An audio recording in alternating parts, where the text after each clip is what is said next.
Bonjour, bon vendredi à tous, mesdames, messieurs. C'est la revue Les Grandes Unes, la dernière édition de la semaine. Pour cette semaine, justement, la presse est disponible en kiosque. Vous aurez l'occasion de parcourir les tabloïds et autres personnes de l'actualité. La nouvelle expression parle de représailles, la pression des États-Unis sur le Cameroun. C'est le grand titre du journal. Le président américain vient d'annoncer son intention de suspendre certaines opportunités dont bénéficiait le pays de Paul Biya dans ses relations commerciales avec le pays de l'oncle Sam. Une nouvelle assez triste pour les opérateurs économiques camerounais, mais d'une grande portée politique. C'est en page 3 du journal. Le journal parle également de drame de Bafoussam. Balle des hommes politiques, Tyrian Noah et Mbombo Njoya, Adamou Njoya également, sont allés se recueillir sur la colline qui a englouti une cinquantaine de personnes. C'est en page 7 du journal. On parle également de chasse croisée avec Bolloré qui a été attaqué par Camrail, avec notamment tout cela dans le journal en page 3. On parle donc de l'homme d'affaires français qui traîne donc le port autonome de Douala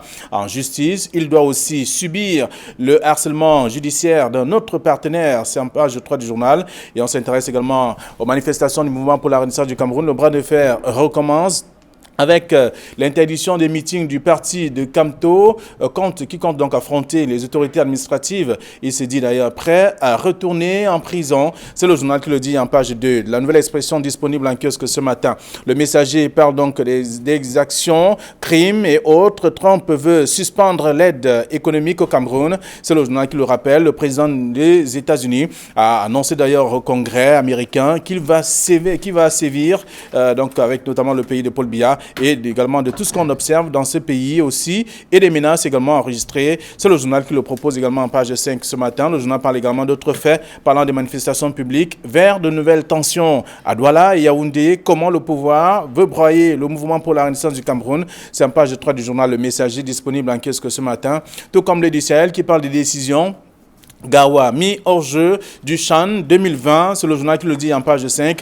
Le journal parle également de Mayo Sava, Boko Haram, puis 6 villages en une nuit. C'est en page 4 de ce numéro également en kiosque. On parle de protocole. 36 membres de Boko Haram se rendent donc à l'armée. C'est le journal qui précise aussi en page 3. Et on parle de Marois. Il n'y aura plus d'électricité la nuit au marché central. C'est le journal qui précise également toutes ces informations ce matin. Je vous invite à parcourir le tabloïd en question et être parfum de l'actualité.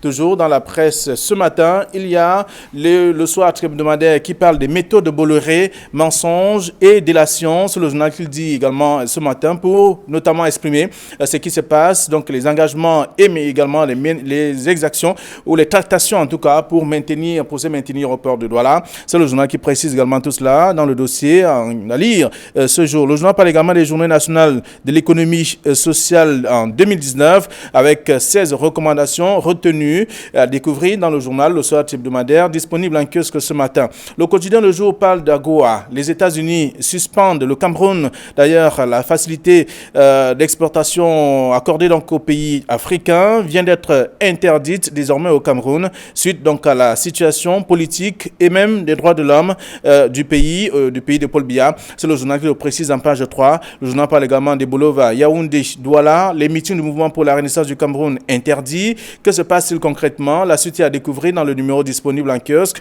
tout comme le journal Émergence qui parle des catastrophes de Bafoussam. À qui la faute? C'est une question, mais 10 experts se déchirent sur cette question également. Ce matin, vous aurez l'occasion de parcourir le journal. Le journal s'intéresse aussi aux sanctions. Donald Trump exclut le Cameroun de la Goa. C'est le journal qui précise également ce matin. Et à Yaoundé, la CEMAC planche sur le budget 2020. Et en même temps, on va découvrir qu'on parle de l'affaire Paul Chuta, l'Union africaine saisie finalement. C'est le journal qui propose également toutes ces informations ce matin. Mutation pour sa part, pas d'éboulement à Bafoussam.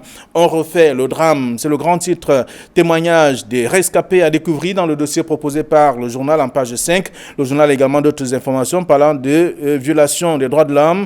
Les États-Unis donc sanctionnent le Cameroun. C'est le journal qui propose également cette information, cette actualité. C'est un titre à lire dans le numéro. Mutation disponible en kiosque. Info Matin parle également des Cameco avec le degré 0 du management. Donc dans dans une lettre incendiaire, le personnel dénonce les méthodes prédatrices du PCA, du président du conseil d'administration, Jean-Ernest Massédangale Bibeye, et notamment le directeur général, Louis-Georges Ndifendi. C'est en page 3 du journal, qui a également d'autres informations. Ce matin, le journal, le quotidien de l'économie, parle notamment des télécommunications avec le vice-premier ministre du Vietnam qui arrive au Cameroun avec le dossier Nextel. C'est le journal qui propose ce matin avec d'autres informations aussi à lire. Voilà ce que la presse nous propose ces derniers jours de la semaine. Nos invités sont déjà sur ce plateau.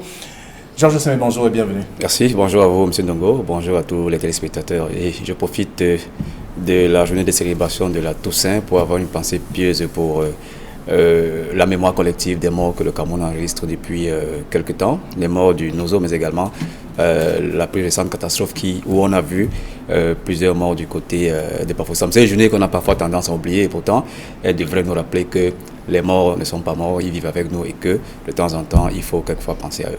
Oui. Camille, bonjour. Flavien Valondongo, bonjour. Bonjour Georges Séné.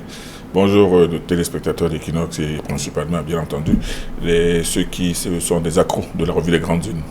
Voilà, avec vous, nous allons faire le tour de la presse. Ce matin, voyez-vous, il y a un sujet qui fait le tour des tabloïds. Il s'agit notamment de la sortie de Donald Trump, qui est le président des États-Unis.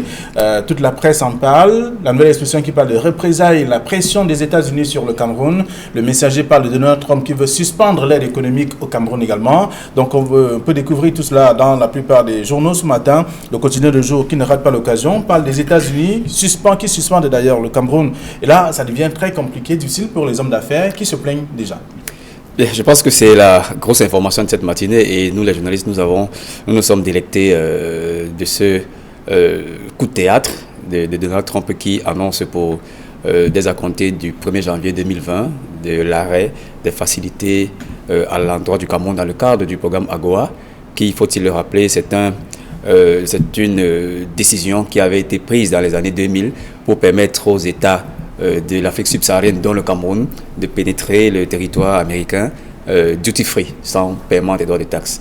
Alors, il faut dire que c'était sous certaines conditions que les États africains, des États d'Afrique subsaharienne devaient accéder à cet avantage. Et parmi les conditions qui ont été imposées par les États-Unis, il y avait notamment la gouvernance et la question du respect des droits de l'homme. En 2019, les États-Unis ont pensé que le Cameroun ne répondait plus à ces critères de qualification, à ce programme, en ce qui concerne les droits de l'homme. Et dans le texte que nous proposent nos confrères aujourd'hui, on s'appuie sur un article de l'AGOA qui, selon Donald Trump, dit que le gouvernement camerounais s'est illustré par une des violations des droits de l'homme et des arrestations arbitraires. Donc je pense que c'est dans ce cadre-là qu'il a fait ce message au Congrès en définissant que dès à partir du 1er janvier 2020, le Cameroun aura désormais à payer des droits de taxes pour les produits qui devraient entrer sur le sol camerounais. Donc ça ne veut pas dire que les relations commerciales entre les États-Unis et le Cameroun sont suspendues. Ça veut tout simplement dire que ce soit l'État du Cameroun, que ce soit les opérateurs économiques, ils devront désormais payer des droits de taxes pour vendre leurs produits sur le sol américain. C'est un coup dur, vous l'avez dit, un coup dur pour notre économie parce qu'on situe en 2018 des échanges commerciaux dans le cadre de la GOA entre le Cameroun et les États-Unis à plus de 34 milliards de francs CFA. Et je pense que nos petits artisans également qui avaient la latitude d'écouler leurs petites marchandises de ce côté, l'artisanat, le textile, il y avait également le pétrole.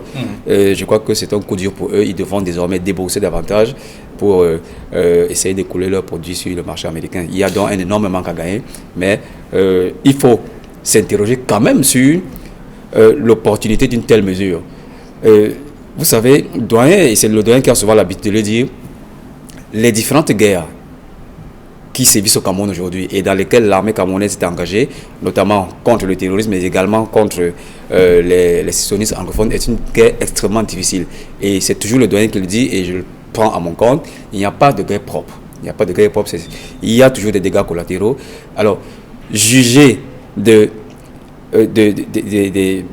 massacres ou alors des détentions arbitraires dans le cadre d'une guerre qui est tout aussi difficile et non conventionnelle serait jeter en pâture l'armée camerounaise. Ça ne veut pas également dire que l'armée camerounaise ne peut pas effectuer une guerre avec moins de dégâts. c'est une armée professionnelle, on le sait, mais elle devrait également, dans ses méthodes, respecter un certain nombre de pratiques qui découlent des conventions signées par le Cameroun.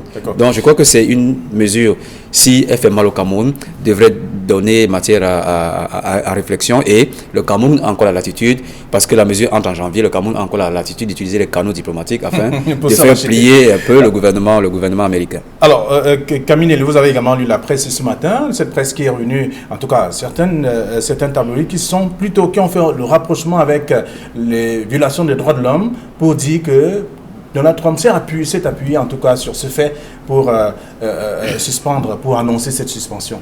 Il y a des moments où je m'interroge sincèrement sur la sincérité de certains médias camerounais. Aujourd'hui, c'est facile de me dire, oui, la pression des États-Unis, oui, les États-Unis suspendent, oui, mais il faut lire le texte, il faut avoir écouté Donald Trump. D'abord, Donald Trump n'a pas dit qu'il suspend, il dit qu'il va suspendre. C'est une menace. Et on connaît tous l'habitude de l'esbrouf de Donald Trump qui menace toujours en réalité, juste pour la galerie et juste pour faire peur aux gens. Mais quand vous lisez la motivation de Donald Trump qualifie le Cameroun d'État terroriste. Il dit que le Cameroun est un État terroriste et qu'il ne faut aucun effort pour lutter contre le terrorisme. Il faut le dire. Il dit que le Cameroun est un pays qui viole en permanence les droits de l'homme en procédant à des exécutions extrajudiciaires, à une violation permanente des droits de l'homme et surtout par sa volonté de ne pas lutter contre le terrorisme. Regardez ce qui se passe au Cameroun aujourd'hui. Le Cameroun est tiraillé de toutes parts. Par les sécessionnistes qui tuent des gens et des gens qui sont en réalité financés par des Camerounais qui sont installés aux États-Unis. Les États-Unis ont-ils un jour pris la mesure de l'action, de l'activisme et même de l'implication des citoyens camerounais qui sont aux États-Unis et qui ne cachent pas leur implication dans ce qui se passe au Cameroun? Ça, c'est la première question. La deuxième question, les États-Unis ne peuvent pas dire que le Cameroun procède à des exécutions extrajudiciaires. Vous connaissez des cas d'exécution extrajudiciaire? Et les États-Unis ne tiennent pas compte du fait que le Cameroun lui-même abrite des milliers, des dizaines de milliers de personnes qui fuient la guerre au Niger, qui fuient la guerre en Centrafrique, tout simplement parce que le Cameroun est un pays qui sait ce que c'est que l'adversité. Les États-Unis ne veulent pas dire que dans ce pays tiraillé entre les tensions sécessionnistes, la guerre, les agressions permanentes de Boko Haram, le Cameroun qui se bat avec une énergie extraordinaire contre Boko Haram. Et on dit que ce pays-là, c'est un pays terroriste. Alors quand on lit que M. Donald Trump commence sa diatribe en qualifiant le Cameroun de pays terroriste, on peut se poser la question. En réalité, les États-Unis ont peur aujourd'hui de la percée de la Russie vers l'Afrique et de la Chine. Et ils se disent que on peut commencer à faire pression un peu sur certains petits pays. Mais au fait, quand on parle même de cette agua, ça rapporte quoi au Cameroun? Ça rapporte beaucoup plus aux États-Unis qu'au Cameroun. Donc moi je dis que c'est... Mais les hommes d'affaires savent ce que ça rapporte. Les hommes d'affaires savent ce que ça... Mais les Américains aussi savent ce que ça leur rapporte. Ils ne le disent pas. Et moi je dis que ce n'est pas parce qu'ils veulent nous menacer de couper une aide en réalité qui est minimale. Il va nous dire que, écoutez, c'est nous qui allons rejoindre votre pays. Qu'est-ce que c'est que cette appréciation des droits de l'homme? Qu'est-ce que c'est cette façon de qualifier le Cameroun d'État terroriste? Moi, je m'insurge contre cela. Ce n'est pas tout de dire de mettre un grand titre à la une en disant que Donald Trump menace de faire quoi? C'est comme ça qu'il avait commencé à dire que l'Irak est un pays terroriste. L'Irak a des armes atomiques. L'Irak fait ceci. L'Irak va faire cela pour attaquer l'Irak et faire tuer Saddam Hussein. On sait comment ça commence avec le président américain. Et le président américain, le problème du président américain, c'est de mettre une sorte de focus principal sur la politique extérieure pour faire croire aux Américains, pour amener les Américains à ne pas regarder la gestion catastrophique même de ce président. Donc, moi, c'est gros titre sur la menace de Donald Trump. Moi, je pense que le Cameroun devrait répondre de manière circonstanciée et rappeler aux États-Unis que ce pays n'a qu'à demander à cette quinzaine d'ONG qui sont installées dans le sud-ouest et qui ont payé des loyers pour 5 ans, 6 ans. Parce que ces ONG qui sont là sous le prétexte d'observer, de venir en aide aux populations, elles ont payé pour 5 ans. Ça veut dire qu'elles se disent que la crise va durer au moins 5 ans. Et ces ONG devraient donner des informations, devraient publier les photos de ces exécutions, de cette scène de décapitation, balancée à mon vision. Donald Trump ne montre pas comment les sécessionnistes coupent la tête aux Camerounais. Donc moi je pense que c'est de l'esbrouf. C'est une menace inutile et en fait c'est la preuve que les États-Unis ont peur de la percée de la Russie et de la Chine en Afrique, alors, notamment au Cameroun. Vous avez la même analyse que Camille Nilé qui pense que c'est juste pour inquiéter les Camerounais? ou le Cameroun? Le gouvernement Le camerounais. gouvernement camerounais. D'abord, il faut interroger le contexte. Et je crois que la presse en a abondamment parlé, la presse internationale en a abondamment parlé. C'est en matière de politique interne, Donald Trump n'est pas très stable aujourd'hui. Vous savez que la Chambre des représentants américaine la Chambre des représentants a voté un texte hier qui autorise les auditions publiques désormais dans la procédure d'impeachment à laquelle il est aujourd'hui confronté. Donc ça veut dire qu'il a besoin certainement d'un appui sur l'international pour essayer de redorer son blason. Bien sûr. Et je crois également que ce n'est pas la première fois que les États-Unis font ce mauvais coup au Cameroun. Déjà en juin dernier, ils ont suspendu plusieurs programmes de coopération militaire avec le Cameroun d'une valeur estimée à plus de 9 milliards de francs CFA. Et ça n'a pas empêché au Cameroun de continuer à mener ses activités militaires sur le terrain. Et vous, c'est une coopération insuffisante. Et vous pensez justement que le Cameroun va évoluer sans ce... Le Cameroun, le doyen avait raison de le dire. Les rapports entre le Cameroun et la Goa étaient des rapports certes importants pour le secteur privé et les petits artisans, mais également pour l'économie du Cameroun, parce que 90% des échanges étaient constitués des échanges de pétrole d'abord. Donc, certainement, notre économie va en prendre un coup. Mais lorsqu'on fait la comparaison avec la Goa en Afrique de l'Ouest, le Cameroun n'est que le petit poussé de la Goa. Les échanges Cameroun, États-Unis dans le cadre de la Goa atteignent sensiblement 15%. Donc, je crois que ce n'est pas manquer de respect au secteur privé et à ces petits artisans qui veulent des devises ou alors qui veulent des menus rentrées pour essayer de promouvoir leur commerce. Mais je pense que on peut s'en passer. Il y a d'autres débouchés. Il y a la zone de libre-échange intercontinentale qui est en train de se mettre en place et ça permettra au secteur privé camerounais et aux artisans qui sont aujourd'hui chassés des États-Unis d'embrasser un marché de 1,2 milliard de consommateurs, équivalent presque à la population de la Chine. Il y a également cette ouverture du côté de l'Europe avec des accords de partenariat économique. Donc tout n'est pas perdu. Et je pense que, contrairement à ce que disent nos confrères de le jour, les États-Unis ne suspendent pas encore le Cameroun. D'ici là, certainement, il y aura une communication qui sera faite à propos par le ministre de la Communication, accompagné de son confrère des affaires étrangères pour clarifier la situation. Mais je crois également qu'on va activer les canaux diplomatiques pour faire rappeler quand même un certain nombre de choses aux États-Unis et que ça ne décourage pas ceux qui veulent davantage investir du côté du pays de l'Oncle Sam. Alors, donc, on va faire le tour des tabloïds ce matin. Pour ceux qui auront la possibilité d'aller en kiosque, vous aurez donc la chance de lire ce que le traitement qui a été réservé par les tabloïds sur cette question, la sortie en tout cas de Donald Trump. Alors, on va également passer à autre chose, dire aussi, revenir sur le drame de Bafoussam avec ce qui se passe. Donc, dans la nouvelle expression, on parle de balles des hommes politiques qui sont retrouvés là-bas pour aller recueillir, pour tout au moins reconforter les populations sinistrées. Aussi, dans le journal Info Matin, j'allais dire également, le journal qui est revenu dessus, il y a Émergence qui s'intéresse, qui pose une question importante. À qui la faute, en tout cas parlant de cette catastrophe de Bafoussam? Alors, à qui la faute? Je crois que je vais couper la poire en deux. La faute d'abord à l'État, et ensuite aux populations elles-mêmes. À l'État parce que je pense que notre système devrait désormais intégrer un système de protection civile assez pointu. Mais malheureusement, le système de protection civile est encore très fragile. Vous savez qu'il est géré par le ministère de l'administration territoriale et il n'a pas toujours tous les moyens de réactivité pour parer à ce type d'éventualité de catastrophe naturelle. Mais il faut également mettre un accent sur la gestion même de ce type de catastrophe.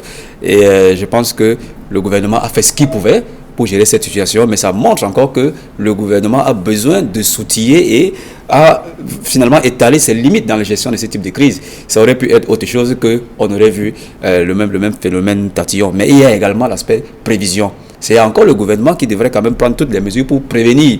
Prévenir d'abord de façon technique parce que je me souviens qu'il y a un projet SAUIDRA, qui s'appelle le projet SAUIDRA, qui est implémenté au niveau de la CEMAC, qui dote une trentaine d'États africains de certains outils de prévention des catastrophes naturelles. Et ce programme, malheureusement, peine à être mis sur pied parce qu'il y a des conditionnalités, il y a une absence de financement. Donc le financement n'est pas toujours là parce que c'est un programme CEAC Union Européenne et les financements ne sont pas toujours au rendez-vous. Donc il y a donc la prévision, la gestion et la riposte qui incombe à l'État. La prévision incombe aussi à l'État sur la tolérance. Et je crois que sur ce point, il y a eu une tolérance excessive et abusive de l'État qui a laissé des personnes s'installer sur une zone non constitutive, une zone très dangereuse. Donc, je crois que je vais couper la poire en deux entre l'État et les populations qui devraient également respecter les prescriptions des pouvoirs publics parce que il y a eu une sensibilisation qui avait été effectuée depuis 2017 à l'endroit de ces populations en leur disant que c'était une zone dangereuse et que le danger était permanent. Ils ne l'ont pas compris de cette oreille, ils ont quand même construit sur un flanc de montagne et la catastrophe va arriver. Donc, à qui la faute? Je répondrai tout simplement que c'est à l'État et aux populations. Très bien. Alors, c'est une question que se pose le journal Émergence et en même temps, mutation qui refait d'ailleurs le drame produit à Bafoussam. Et la nouvelle expression qui parle de ces balles des hommes politiques qui sont quand même allés, qui se sont retrouvés là-bas pour pour conforter ces populations déplacées désormais et en même temps celles qui se retrouvent dans des formations sanitaires à cause des dégâts. C'est le moins qu'on pouvait attendre de ces hommes politiques, mais ces hommes politiques devraient aussi parler aux populations, être capables de parler aux populations, de leur dire que vous avez aussi une responsabilité individuelle. Il faut le leur dire. Il ne faut pas passer le temps, comme le font certains hommes politiques sur des plateaux de télévision, à flageller l'État. C'est la faute de l'État, c'est la faute de l'État, c'est la faute du gouvernement, c'est la faute de la non-mise en place d'une gouvernement. Non. Il y a aussi le fait que les populations elles-mêmes, et moi j'ai lu les propos de cette dame qui a dit que non, nous étions sensibilisés depuis l'année dernière pour qu'on parte d'ici, mais on pensait que rien ne pouvait arriver. Le chef du quartier, de ce quartier, a dit que non, il y a des gens, il y a des personnes, et même le maire a dit que depuis plus d'un an, les gens étaient sensibilisés sur les dangers potentiels. Et la responsabilité individuelle des populations, c'est de savoir que si je vais construire sur le flanc de ce vallon, qu'est-ce qui peut m'arriver un jour? Les gens se disent que oh, j'ai mon petit pain de terre, je reste là et puis on verra. On verra quoi? Parce que c'est bien fait. Et moi, je ne veux pas faire le procès de ces personnes qui sont disparues aujourd'hui, qui sont des victimes. Mais moi, je voudrais que les gens comprennent que les populations des victimes elles-mêmes portent une grande responsabilité sur ce qui leur est arrivé. Parce que ce qui leur est arrivé, déjà, elles étaient déjà sensibilisées depuis un certain temps sur la dangerosité de ce site. Et les gens ne tiennent pas suffisamment compte de cet aspect des choses. C'est comme si l'État a laissé faire. Non. Vous savez jusqu'à quel point les gens sont têtus. Vous savez jusqu'à quel point les gens construisent parfois sur des marécages. Vous savez jusqu'à quel point les gens construisent parfois en bordure des cours ou des drains et qui les bouchent même. Et qu'après on se retrouve avec des inondations. Donc les responsabilités sont... Mais jusque-là, on a vu à Douala, dans plusieurs localités du pays, l'État a toujours laissé faire. C'est lorsqu'il y a un drame, mais quand l'État sévit, quand l'État par exemple délocalise les gens, quand l'État détruit, on va dire les gens vont commencer à demander le dédommagement. Alors que il appartient comme doyen. Je comprends votre sentiment mitigé et votre soutien des pouvoirs publics. Mais je pense ne soutiens pas les pouvoirs publics. Vous avez mitigé en disant que les populations également sont responsables. Je suis froid. Une situation comme celle-ci ne se gère pas avec l'émotivité. Elle se gère d'abord dans la froideur. Maintenant, quelles sont les responsabilités? Vous allez dire que cette personne qui est partie construire le flanc de montagne n'avait aucune responsabilité. Et cette personne était déjà sensibilisée que monsieur, il faut partir. Il est resté. Alors si la première personne construit, on laisse faire. La seconde s'installe, on laisse. Et c'est quand le drame arrive qu'on commence à rappeler aux gens, mais écoutez, vous avez dit que... Nous n'allons pas faire ce procès. Si on commence à détruire, la première personne, on dit arrêtez monsieur, on rappelle que non, ce n'est pas le meilleur endroit, personne n'ira encore. Monsieur Ndongo, je pense quand même que mieux vaut un déguerpi mécontent qu'un mort. Et je crois que pour parer à cette éventualité, il appartient à l'État de ne pas... Vous savez, la tolérance administrative a pris des proportions inquiétantes dans notre pays. On tolère au bord des trains, on tolère sur les flancs des montagnes, on tolère sur la voie publique, on tolère partout, et c'est comme si l'État n'existait pas. Donc il appartient donc à l'État de prendre les mesures fortes. Et ça, je crois qu'ils n'en sont pas incapables de prendre des mesures fortes pour rétablir l'autorité de l'État. Et je crois que si cela avait été fait, indépendamment de ce qu'il y a eu une sensibilisation des populations, si cela avait été fait, je crois qu'on n'en serait pas là. Donc, mieux vaut un déguerpi mécontent qu'avoir plusieurs morts sur la conscience. Très bien. Alors, c'est un sujet également que vous aurez à lire dans la presse ce matin, avec la nouvelle expression qui parle du drame de Bafoussam, le bal des hommes politiques, et également une question ce matin, Émergence, qui pose cette question, catastrophe de Bafoussam, à qui la faute, et dans d'autres journaux également. Alors, Info Matin, qui est en kiosque ce matin, parle donc de toute autre chose, parlant notamment de ce qui se déroule à la Cameco, le degré zéro du management. On parle notamment de la gestion incendiaire, donc dans une lettre incendiaire que le personnel a adressée justement au PCA, du président du conseil d'administration et même au directeur général, et repose justement assez de mauvaise gestion de l'affaire ou tout au moins de l'entreprise. Quand vous dites qu'une lettre écrite par le personnel, quel personnel? Un personnel qui n'est pas payé depuis 3 mois? Je suis personnel qui n'est pas payé depuis 3 mois. À cause de qui? Un personnel qui sait très bien que la Camerco aujourd'hui n'a que 2 avions.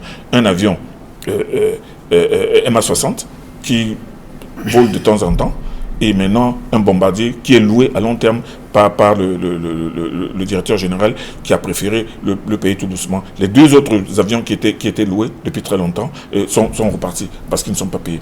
Alors une situation comme celle-là, comment peut-on mettre à la une d'un journal un gros titre impliquant le président du conseil d'administration qui n'a rien à voir avec la gestion, le management, la gestion quotidienne d'une entreprise? Tout simplement parce qu'on a envie de couvrir son image de bout, de l'impliquer dans une affaire qui ne le concerne en rien. Il est le PCA, et tel qu'on connaît ce PCA, qui lui-même, avant d'être ministre, était un homme d'affaires, qui sait ce que c'est que la gestion quotidienne d'une entreprise. Alors comment voulez-vous que dans un journal, on retrouve un texte qui en réalité avait fait le tour des réseaux sociaux? En fait, moi, je pense que c'est tout simplement une histoire de délation. On a envie de jeter l'opprobre sur le président du conseil d'administration, comme on a l'habitude de le faire. Parce que on se souvient qu'il y a quelque temps, ce même journal avait fait un article tout simplement dithyrambique. Le directeur général sortant, le prédécesseur de celui-ci.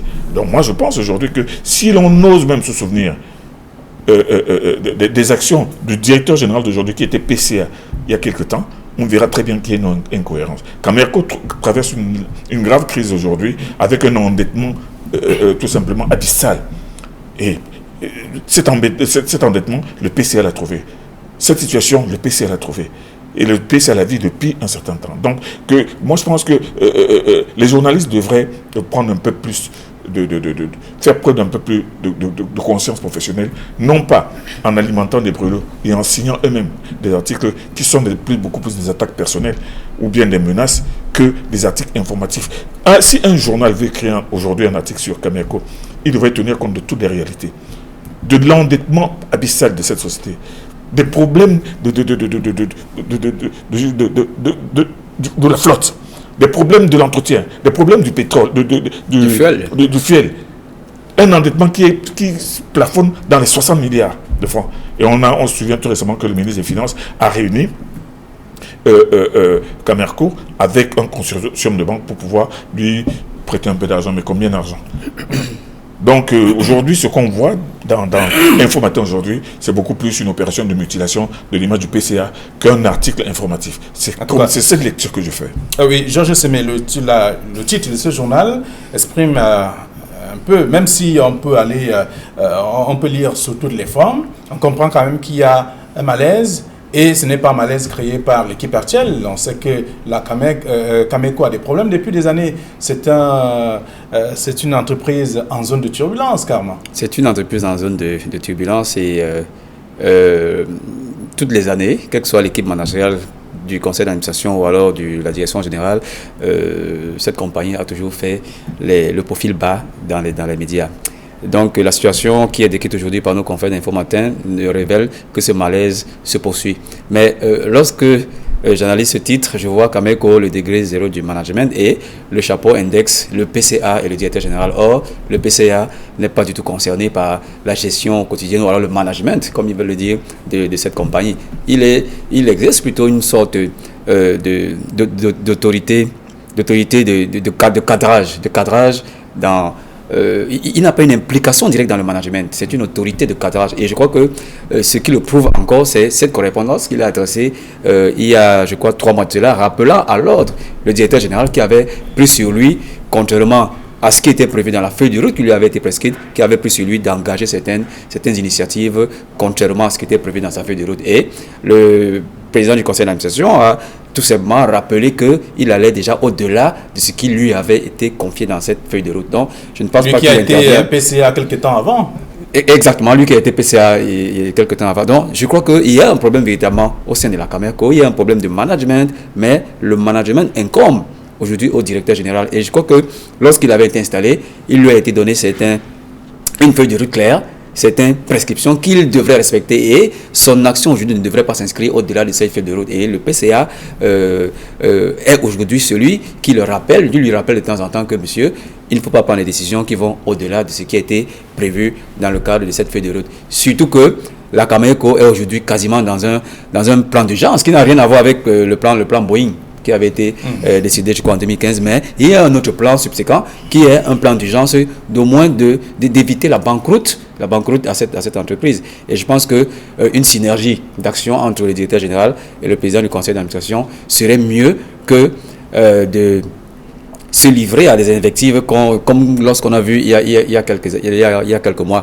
Et le personnel également, qui est un maillon essentiel dans le management de la Cameco. Le personnel devrait être écouté. Ce n'est pas la première fois que ces syndicats émettent des lettres contre soit le directeur général, soit contre le président du conseil d'administration. Ils décrivent une situation qui est aujourd'hui calamiteuse. Je crois qu'il faut, dans le cadre d'un dialogue social interne, il faut composer avec ce personnel afin de prendre les mesures nécessaires. Et vous savez que la dernière actualité fait état de ce que Cameco a rappelé son personnel qui avait en Afrique de l'Ouest. Ça veut dire tout simplement que ces représentations de Cameco sont tout simplement fermées. Donc la situation est préoccupante et on gagnerait plutôt que à tirer les marrons du feu, plutôt à faire asseoir les différentes parties, le PCA, le directeur général et les employés qui portent aujourd'hui sur la place publique certaines récriminations. Alors, encore que le PCA actuel, c'est un homme qui vient du secteur privé, il sait ce qu'on appelle la gestion des affaires, il sait faire la différence entre le rôle d'un PCA... Tout à fait, il a été directeur général de la Socatur, il est également, je crois qu'il est également dans la microfinance de deuxième catégorie, et il a les outils nécessaires, pour avoir un certain recul dans la gestion des affaires d'une telle compagnie, mais ça n'enlève pas à ce que il faut qu'il y ait toujours cette navette de correspondance entre le président du conseil d'administration et le directeur général, parce que c'est aussi cet ensemble de communication qui fait qu'on est parfois incompris. Et l'exécutif qui est constitué du président du conseil d'administration et de la direction générale devrait de temps en temps prendre langue avec le personnel qui a une autre vision de ce qui se passe au sein de l'entreprise et pourquoi pas en synergie prendre des mesures adéquates afin que cette compagnie au moins ne soit pas totalement fermée. Alors, Cameco, c'est un grand malade.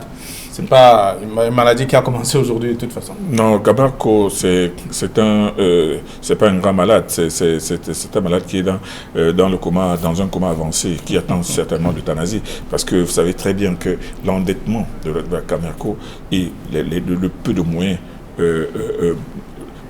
qui peuvent être mis à sa disposition ne permettent pas à cette société en réalité de survivre. Et moi, je pense que l'erreur, la plus grande erreur qui a été commise jusqu'à présent en tête de la Cameco, c'est d'avoir toujours pris les gens qui venaient de l'extérieur, qui ne connaissent pas la gestion interne. Parce que s'il faut même confier la direction de la Cameco, il y a des expertises à l'intérieur de la Cameco, qui vivent à la Cameco depuis plus de 15 ans, qui savent ce qu'il faut faire et ce qu'il ne faut pas faire.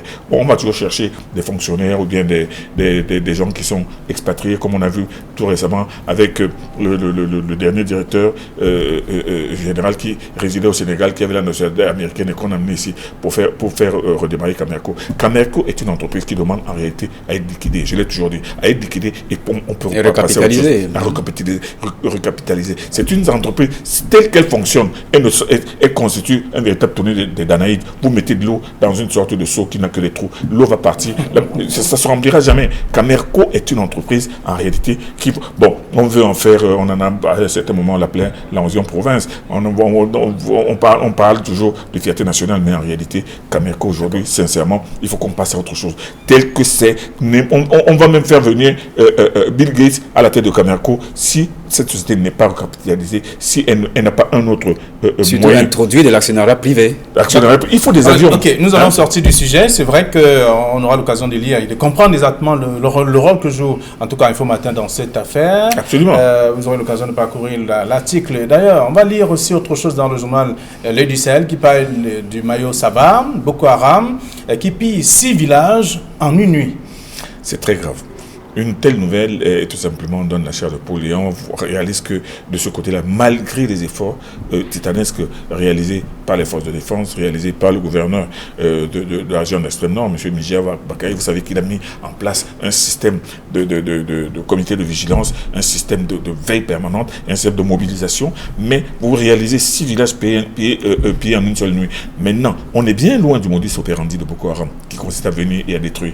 Et moi, je le dis souvent, on a beaucoup plus à faire à des brigands qui sont organisés, à des bandes armées qui sont organisées, qui viennent, qui pillent, qui vont de maison en maison, ils vous prennent chèvres, argent, téléphone, tout, pour emporter. Non, c'est du grand banditisme qui aujourd'hui qui opère à ciel ouvert au Grand Nord. Et moi, je pense qu'il faut vraiment une stratégie particulière. Je voulais toujours parler de cette époque où les coupeurs de route sévissaient de ce côté-là, où le président de la République avait fait venir un colonel à la retraite, le colonel Pomme, qui a constitué une équipe qu'on appelait le BLI, qui en l'espace de 6-7 mois a éradiqué le phénomène des coupeurs de route. Aujourd'hui, c'est un phénomène beaucoup plus élargi parce qu'on le retrouve aussi bien du côté de l'extrême nord que même de la Damawa, avec des gens qui s'organisent pour venir piller les gens. Et à tous les coups, on parle de Boko Haram. C'est trop facile de parler de Boko Haram. Là, maintenant, c'est du brigandage, c'est du grand banditisme. Et ce qu'on a vu avec ces villages, qui sont certes très proches du Nigeria, mais on comprend que c'est beaucoup plus des gens organisés qui sont là pour semer la pagaille